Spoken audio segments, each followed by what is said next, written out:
So, my question is, since I went to O&O, I have learned that spirituality is really important in business, more important than I ever would have imagined before starting diving into the O&O teachings. Could you explain to me just why this is so important? Because it's something that I really don't hear much about. I studied business at school. I wasn't taught that there at all. So I would really appreciate your answer. Thank you so much, Preethaji. Let us talk about why spirituality is necessary for business leaders from today's perspective. According to The Guardian, nearly 1.6 billion workers are on the verge of losing their livelihoods.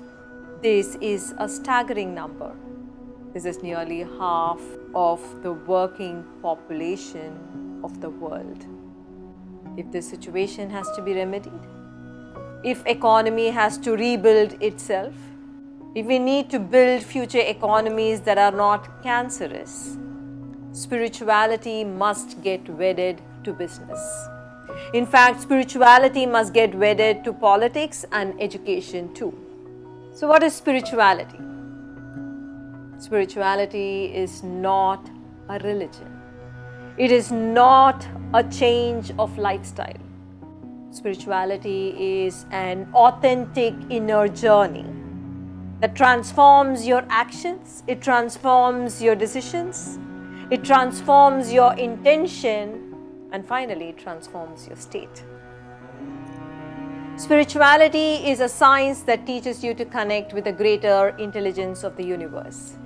It teaches you to intuit your future course of actions, definitely amidst the current chaos that surrounds you. Let us now talk about business leaders in general. When leaders look to achievement, or when business leaders look to creating greater success or greater efficiency, what they look at is intelligence in action. When a business leader makes out clever investment or buys out another, or when they sell out at the right time, what you see is the power of action. This is strategic action. What the world is chasing behind is the power of action, since that is what is most blatantly visible. But let me say this, only leaders who know the art of conflict-free action and who also know the art of inaction have truly become masters of action. It is possible only when you are free of your habitual urges. Some leaders habitually rush into everything. Some leaders habitually move into paralysis. Total power of action is only realized when you can rest peacefully within and then act, engage in fearless and regretless action. Subtler than the power of action is the power of decision. You truly experience the power of decision when it emerges from a clear mind, when it emerges when you become free of the muddled and conflicting thinking and emotions. How do you access the power of decision? Power of decision does not happen by merely being positive, by inculcating positive thinking. Positive thinking is just an attitude. It is a very superficial thing. For if you have not dissolved charged emotional memories from deeper layers of your consciousness, your thoughts will still be anxiety-ridden, loneliness-ridden, or frustration-ridden. Your undissolved unconscious tendencies, whether they be from their childhood or from the time in your mother's womb or from your previous lives, all flow through your limbic system.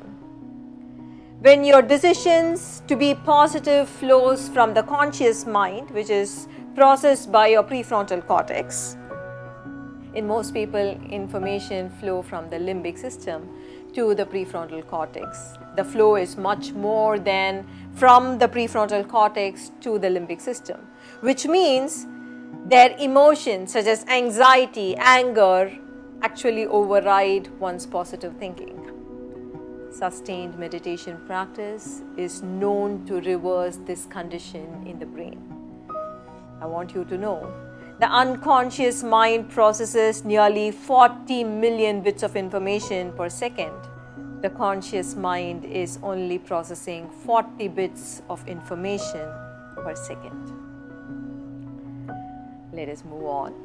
Subtler than the power of decision is the power of intention. What is intention?